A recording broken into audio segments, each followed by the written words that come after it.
And Jim Sciutto, our national security correspondent. Jim, intelligence officials saying terrorists may be using last year's attack in San Bernardino, California, as inspiration? Yeah, and the key is even more than inspiration, possibly taking an alarming step forward from inspiring attacks like last year's shooting in San Bernardino to actively directing and coordinating attacks on U.S. soil like those attacks in Paris in November. The director of national intelligence and director of the Defense Intelligence Agency warning Congress that ISIS is determined to bring terror to the U.S. homeland. San Bernardino, the deadliest terror attack on U.S. soil since 9/11, inspired by ISIS. Now the nation's top spies warn that the terror group will attempt to direct new attacks on the homeland this year. ISIS leaders are determined to strike the U.S. homeland, beyond inspiring homegrown violent extremist attacks. ISIL will probably attempt to conduct additional attacks in Europe and attempt to direct attacks on the U.S. homeland in 2016. ISIS, described by President Obama as solely a regional threat just over a year ago, is now global, active in 8 countries and counting.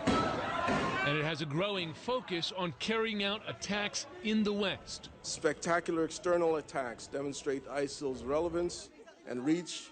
ISIL's foreign fighter cadre is core to its external attack capability, and a large number of Western jihadists in Iraq and Syria will pose a challenge for Western security services.